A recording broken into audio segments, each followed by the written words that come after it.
Dès le troisième Grand Prix de l'histoire de la Formule 1, à Indianapolis en 1950, un drapeau rouge est brandi pour interrompre la course. Mais en 2023, une barrière est franchie lorsque le Grand Prix d'Australie devient le premier à voir 3 drapeaux rouges agités pendant une seule et même course, dont l'utilité de certains est parfois questionnée. On en vient alors à se demander si cet outil de sécurité ne serait pas en fait devenu un instrument au service du spectacle en corrélation avec l'arrivée de Liberty Media, la série Netflix Drive to Survive et un rajeunissement global du public auquel on veut à tout prix proposer un spectacle même s'il est artificiel.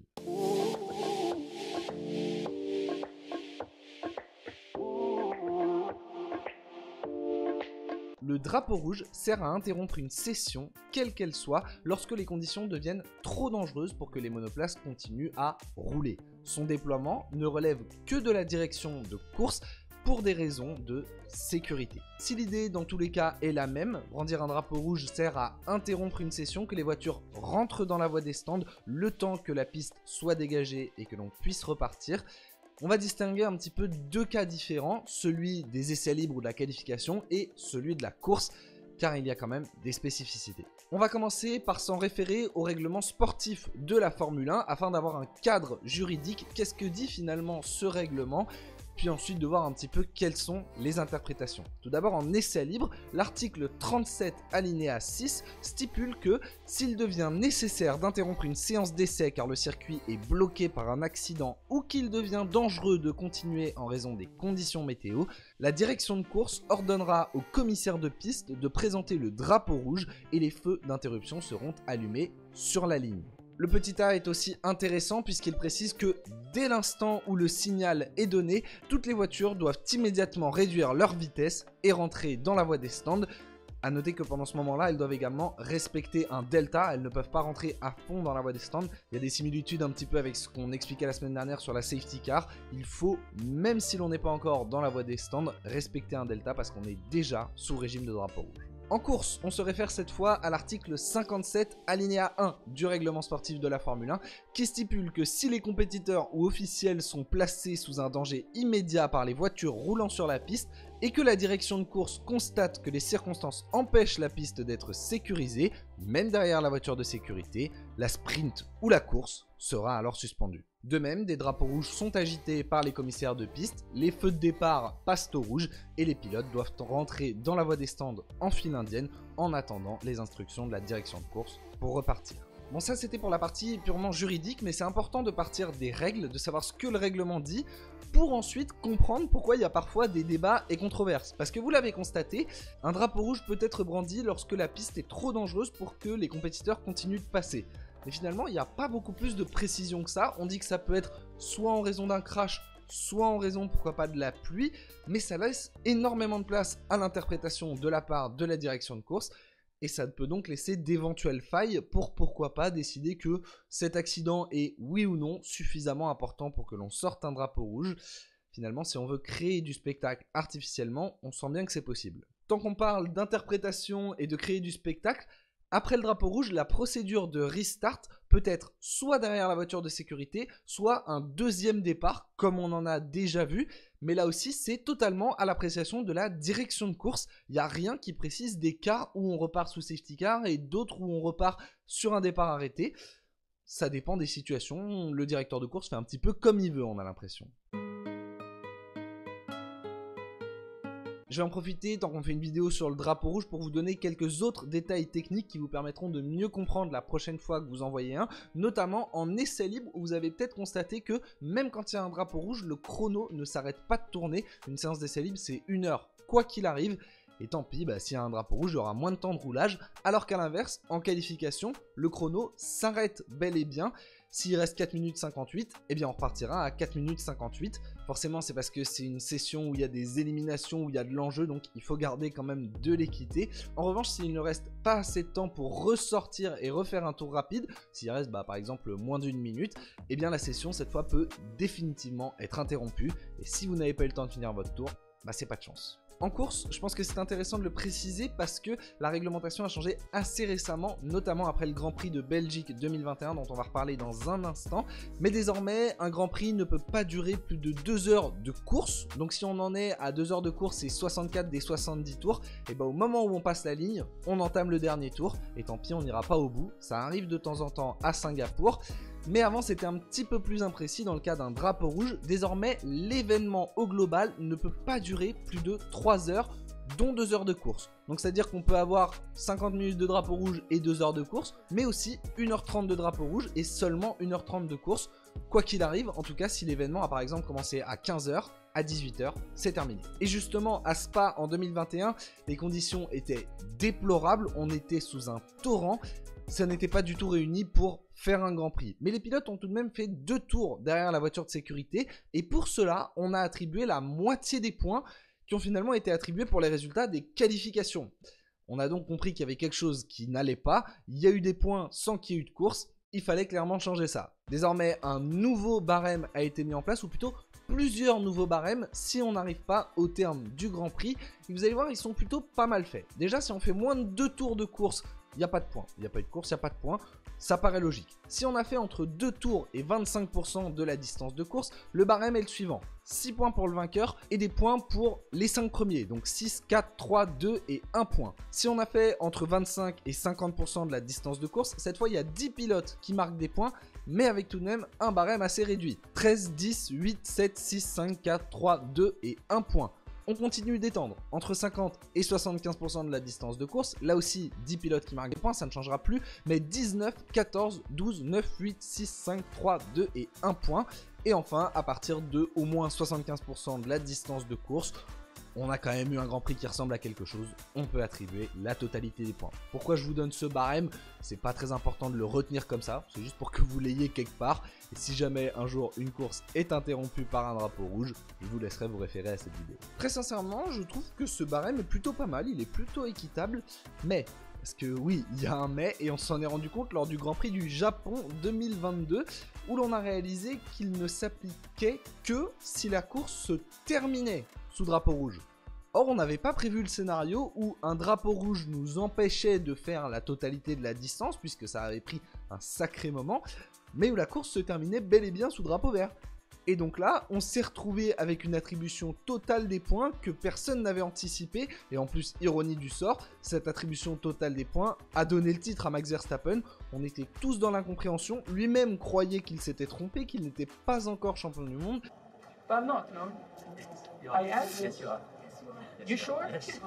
Voilà, c'est clairement une situation qui n'avait pas été prévue, où personne n'a vraiment compris et où il a clairement fallu une clarification. Bon, j'ai fini de vous embêter un petit peu avec les détails techniques, mais je pensais que c'était intéressant, voilà, de comprendre vraiment comment ça fonctionne un drapeau rouge dans à peu près toutes les circonstances.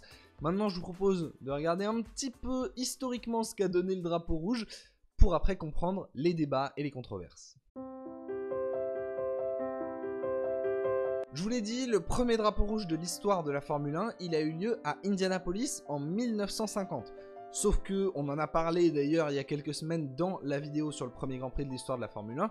Le Grand Prix d'Indianapolis, c'était pas qu'un Grand Prix, c'était les 500 miles et c'était une course qui avait une réglementation particulière, bien à elle. En effet, en dehors de cette course-là, le drapeau rouge en Formule 1 n'est apparu qu'au Grand Prix du Canada 1971, donc plus de 20 ans après. Il y a eu quand même une sacrée distance et à ce moment-là, c'était en raison du brouillard qui rendait les conditions en course beaucoup trop dangereuses. 2 ans plus tard, en Grande-Bretagne en 1973, on a eu le premier drapeau rouge en raison d'un accident et également le premier restart, la première fois qu'un Grand Prix est reparti après un drapeau rouge. Dans les années 80-90, le drapeau rouge c'était en fait une pratique assez répandue. On le sait pas forcément, en tout cas moi je le savais pas, mais il y a eu 40 drapeaux rouges en 20 ans. C'est quand même beaucoup, c'était quelque chose d'assez fréquent, mais en revanche ça a beaucoup plus diminué dans les années 2000 et le début des années 2010, puisqu'on en compte seulement 4 entre 2002 et 2010, et 7 sur la première moitié de la décennie 2010. Donc c'était quelque chose d'assez restreint, et en plus souvenez-vous, à l'époque, les restarts se faisaient systématiquement derrière la voiture de sécurité. Toujours, après un drapeau rouge, on relançait comme après une voiture de sécurité normale. Ce qui fait qu'on arrive en 2020, après 6 mois de Covid et 3 ans sans drapeau rouge, imaginez-vous la tête qu'on a fait quand on a appris que le Grand Prix de Monza allait repartir sur un départ arrêté avec Lewis Hamilton en pole devant Lance Stroll et Pierre Gasly. Ah ouais non, c'était quelque chose. Certes, aujourd'hui on est frustré s'il n'y a pas de départ arrêté après un drapeau rouge, mais à ce moment-là, il n'y en avait pas eu depuis le Grand Prix de Belgique 2001, donc c'était pas du tout quelque chose de normal. Pour que cela devienne clairement une habitude seulement 3 ans après, vous commencez à comprendre qu'il y en a eu pas mal. Et oui, les drapeaux rouges depuis 2020 se sont énormément multipliés. Je vais vous donner un chiffre d'ailleurs. Depuis 2020, il y a eu autant de courses où il y a eu au moins 2 drapeaux rouges que depuis le début du championnat du monde de Formule 1. Bon, il n'y en avait eu que 3 avant 2020 et il y en a eu 3 après 2020. C'est juste un chiffre. Mais quand même, ça ne veut pas rien dire. Sachant que dans ces 3 situations, c'était jamais à cause de la pluie. Je ne dis absolument pas qu'aucune des situations qu'on a connues ne méritait de drapeau rouge, hein, qu'on soit bien clair. Pour moi, par exemple, le Grand Prix du Mugello en 2020, les 2 drapeaux rouges sont parfaitement justifiés. Par contre, je vais vous donner un autre chiffre. Depuis 2020, il y a eu 17 drapeaux rouges et seulement 3 parce que les conditions météorologiques ne permettaient plus de faire la course.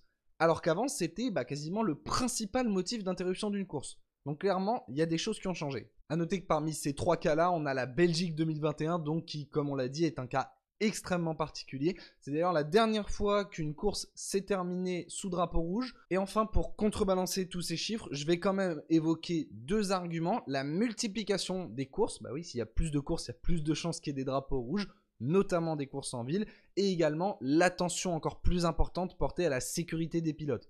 Je disais pas qu'on y faisait moins attention avant, je dis qu'aujourd'hui on est vraiment extrêmement vigilant et qu'à la moindre situation dangereuse, on veut prévenir le risque. À Melbourne en 2023, il semble évident que le 2e drapeau rouge a été agité dans le simple et unique but de ne pas finir la course sous safety car. Certes, la voiture de Kevin Magnussen n'était pas très bien placée, mais il restait 2 tours, on pouvait finir sous safety car, il n'y avait pas de souci. Non, le but était clair et net, créer du spectacle. C'est pas la première fois que ça arrive, on va se souvenir de Bakou en 2021 où on était reparti seulement pour 2 tours. Et à cette époque-là, personne s'en était plaint parce que le restart à Bakou avait été formidable, il y avait eu beaucoup d'actions. Mais l'envol de Lewis Hamilton est meilleur, Perez qui se fait doubler, il y a même... Oh, et Hamilton a bloqué la roue, Hamilton a tiré tout droit, c'est fini, Lewis Hamilton ne sera pas dans les points, Vettel est 2e. Et ça avait permis que les 2 leaders du championnat se neutralisent. Certes, mais à Melbourne, on s'est rendu compte du mauvais côté de ce restart, c'est que ça peut être extrêmement dangereux. On a vu le carnage que ça a été au restart. C'est très dangereux de faire repartir des pilotes exténués qui ont plus d'1 heure et demie de course dans les pattes, qui sont tendus et surtout il y en a certains qui n'ont plus rien à perdre, ils sont prêts à tout pour aller grappiller quelques points à 2 tours du terme. Ça crée des situations vraiment très dangereuses et ça a aussi créé une injustice parce que je vous le rappelle finalement on a repositionné tout le monde dans les positions d'avant la safety car, notamment les Aston Martin qui ont récupéré leur place. Mais par contre ceux qui ont abandonné, c'est-à-dire les 2 Alpines ou le Carlos Sainz qui a été pénalisé, eux, ils ont été punis par un tour fantôme puisque les conséquences de ce tour ont été annulées. Bref, il y a eu une grosse injustice juste pour créer du spectacle. Ces incidents au restart en Australie, ils posent 2 problèmes. Déjà, ils ont faussé donc le résultat de la course, mais surtout, ils ont mis en danger les pilotes. Il faut penser à ça. Le drapeau rouge, avant tout, c'est un instrument de sécurité. Et là, il n'a pas bien été utilisé puisqu'il a mis en danger les pilotes plus qu'autre chose. Et ça, c'est un paradoxe qui vraiment pose problème et il y a des questions à se poser là-dessus. Suite à cet incident, les pilotes se sont réunis entre eux pour en discuter et George Russell a pris la parole en tant que président du GPDA, l'association des pilotes, pour dire qu'il ne voulait plus de départ arrêté après un drapeau rouge lorsque 50 ou 75% de la distance de course a été parcourue. Et là aussi, c'est toujours pour les 2 mêmes raisons, le danger et l'inéquité. La réponse de la FIA a été très rapide, mais partielle. En fait, ils ont surtout voulu annuler l'un des facteurs qui était qu'au restart, les pilotes avaient les pneus froids parce qu'ils repartaient derrière la voiture de sécurité. Pendant un tour, ils devaient la suivre avant d'aller s'installer sur la grille de départ, ce qui ne leur permettait pas de bien mettre leurs pneus en température et pouvait créer des situations comme avec Logan Sargent en Australie où ses pneus sont totalement froids, il bloque les roues et il harponne Nyck de Vries. Ça n'était pas souhaitable et donc désormais, dès qu'il y a un drapeau rouge et un départ arrêté après celui-ci, la voiture de sécurité partira 30 secondes avant le leader qui imprimera lui-même son rythme permettant aux pilotes de faire chauffer plus facilement leurs pneus. comme lors d'un tour de formation classique. C'est une maigre avancée, mais la question reste ouverte. Il y a toujours la possibilité de proposer des solutions et de faire des changements, même si la FIA et la F1 n'ont pas vraiment l'intention de vouloir supprimer ce spectacle artificiel, puisqu'il n'y a eu aucune suite donnée, en tout cas aucune suite dont nous ayons eu connaissance à la déclaration de George Russell. Pour l'instant, il peut tout à fait y avoir un départ arrêté, même s'il reste 2 tours d'un Grand Prix. Légalement, ça ne pose aucun problème. Parce que la vérité, c'est que même si on a pu le critiquer parce que c'est dangereux, c'est antisportif, etc., le restart à Melbourne, on va pas se mentir, hein, on était tous hyper excités devant notre télé et on l'a tous regardé très attentivement avant de critiquer. Personnellement, je pense que la proposition de George Russell est intéressante et qu'il faut clairement l'étudier. De toute façon, il faut toujours écouter les pilotes parce que ce sont eux qui vivent l'action, ce sont eux qui ont connaissance des faits, qui ont l'expérience de ces restarts et qui donc vont avoir potentiellement les meilleures solutions pour assurer leur propre sécurité. Donc clairement, vu que c'est d'eux qu'il s'agit, il faut les écouter. Mais surtout, j'aimerais qu'on arrête avec ces drapeaux rouges superficiels. Si on a envie d'avoir des rebondissements incessants, on va voir des courses américaines. Il y en a plein, il y a la NASCAR, il y a l'IndyCar. Là, on a des relances toutes les 2 secondes, c'est super, il se passe plein de trucs, c'est formidable. Mais ce n'est pas de la Formule 1. La Formule 1, il y a aussi des notions d'équité qui doivent rentrer en compte. Et si une course doit se terminer sous voiture de sécurité pour des raisons de sécurité, eh bien il faut que cela soit ainsi.